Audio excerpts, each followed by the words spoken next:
প্রতি বছরের মতন এবছরও সরস্বতী পুজোর সকালটা শুরু হয়েছিল স্নান সেরে মায়ের অঞ্জলি দিয়ে। যেহেতু এই বছর আমাদের বাড়িতে সরস্বতী পুজো হয়নি কিছু কারণবশত, তাই পাশের বাড়ির এক কাকিমার বাড়িতেই আমি এবছর সরস্বতী পুজোর অঞ্জলিটা দিই। ভেবেছিলাম সকাল থেকে একটা বড় ব্লগ শ্যুট করব আর সেটা তোমাদের সাথে শেয়ার করব, কিন্তু যেহেতু বাড়িতে পুজো হয়নি আর মনটাও ভালো ছিল না, তাই আর বড় ব্লগ শ্যুট করিনি।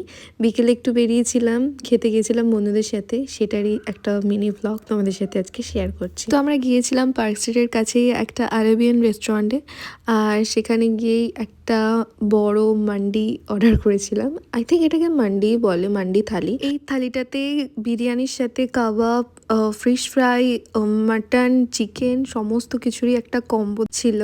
তো অনেকটাই বড় থালি। আমরা শুধু ভাবছিলাম যে 4 জন এটা কমপ্লিট করতে পারবো কিনা, আর আনফর্চুনেটলি আমরা কমপ্লিট করতে পারিও নি, কারণ কোয়ান্টিটিতে অনেকটাই ছিল। তবে সেখান থেকে বেরিয়ে গিয়েছিলাম ময়দানে, আর সেদিনকে ময়দানে প্রচুর প্রচুর পরিমাণে ভিড় ছিল। তো এখানে এসে শ্রেয়সী আর আমি একটুখানি সেলফি নিচ্ছিলাম, একটু ফটোশ্যুট করছিলাম, আর এদিকে ছেলেরা কোথা থেকে একটা কক জোগাড় করেছে আর ফোন দিয়ে এরা দুজন ব্যাডমিন্টন খেলা স্টার্ট করে দিয়েছে। লাইক সিরিয়াসলি, সরস্বতী পুজোর লুকটা আগের ভিডিওতেই তোমাদের সাথে শেয়ার করেছি, আর তোমরা অবশ্যই কিন্তু জানিও যে আমাকে কেমন লাগছিল সেদিনকে। তো কিছুক্ষণ ময়দানে আড্ডা দিয়ে বাড়ির দিকে রওনা দিই। তো সেদিনকে বিকেলটা খুব ভালোই কাটালাম বন্ধুদের সাথে। তো তোমাদের যদি মিনি ব্লগটা ভালো লেগে থাকে তাহলে আমার চ্যানেলটা সাবস্ক্রাইব করতে ভুলো না। বাই।